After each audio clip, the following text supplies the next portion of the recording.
का स्वागत करता हूं। साथियों, आज हम बात करने जा रहे हैं शमशान की। शमशान के बारे में तो आप सभी जानते हैं और एक ना एक दिन सभी को उस शमशान में जाना होता है।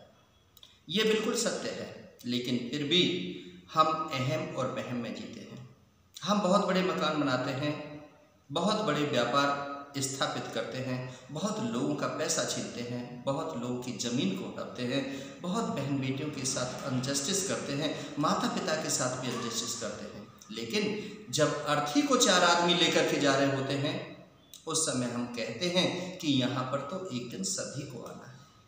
और साथियों, उसमें कुछ गरीब होते हैं और गरीब की जब अर्थी जारी होती है तो उसके साथ में 10-15 लोग जा रहे होते हैं और शमशान घाट में जब उसको फूंकते हैं, जलाते हैं, उसका क्रियाक्रम करते हैं, उस समय उनके पास पैसा भी देने के लिए, लकड़ी खरीदने के लिए पैसा नहीं होते हैं। और वहाँ शमशान घाट पर रहने वाला व्यक्ति उनके साथ में अभद्र व्यवहार करता है। और कई बार तो ऐसा हो जाता है कि उनके पास जब पैसा नहीं होते हैं तो कई दिन तक उसका दाह संस्कार नहीं किया जाता है। लेकिन साथियों, कई बार आपने देखा होगा कि अमीर आदमी जब कहीं पर एक्सपायर हो जाता है और उसका दाह संस्कार करने के लिए जाते हैं तो सैकड़ों की संख्या में लोग उसकी भीड़ इकट्ठी कर रहे होते हैं और लोग कह रहे होते हैं कि फला आदमी बहुत अच्छा था, अरे अच्छा हुआ ये आदमी मर गया, ये तो बड़ा बुरा आदमी था। एक ही बात ध्यान में रखिए साथियों कि जब ऐसा समय देखने को मिलता है तो कुछ लोग अच्छा कहते हैं और कुछ लोग बुरा कहते हैं। और ये कहते कितने दिन तक है? 2 दिन, 4 दिन, 6 दिन तक याद रखते हैं, फिर सब भूल जाते हैं।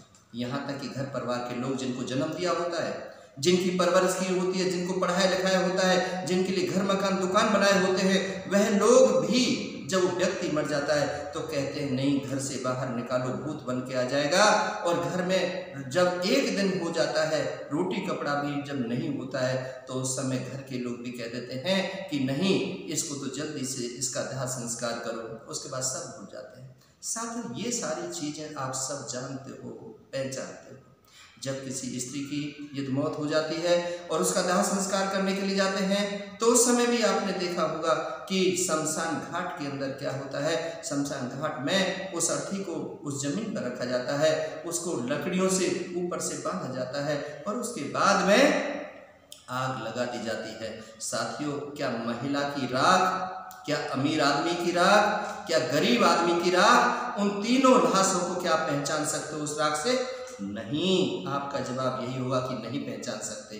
फिर आप सोचिए कि चाहे कोई अमीर है, चाहे कोई गरीब है, चाहे कोई मेल है, चाहे कोई फीमेल है, जब सब जलने के बाद एक जैसी मुट्ठी भर राख हो जाती है और उस मिट्टी में मिल जाती है, फिर तुम किसका अहम और वहम करते हो? किस लिए फूंफू करते हो? किस पर नाच करते हो? क्यों लड़ते हो? क्यों मरते हो?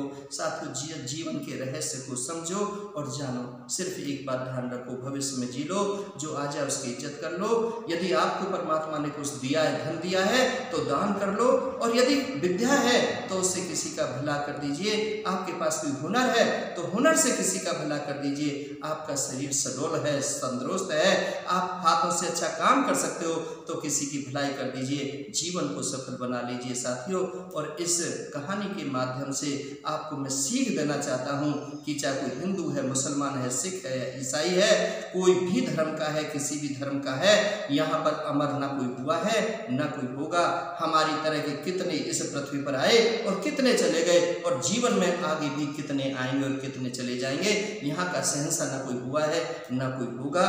कर भला हो भला, नेकी कर दरिया में डाल, परोपकार सताए भूत है। इन हाथों से सेवा कर लीजिए, इस शरीर से सेवा कर लीजिए, इस मीठे शब्दों को बोल दीजिए, बहन बेटी का इज्जत कर लीजिए, सम्मान कर लीजिए, माँ बाप की इज्जत कर लीजिए और झूठ और फरेब से बच लीजिए। कुछ नहीं रखा हुआ। इन्हीं बातों के साथ आपका धन्यवाद करता हूँ। आपने मुझे सुना, मेरी वीडियो को सुना। मैं आप सभी का बहुत बहुत शुक्रिया, बहुत बहुत आभार।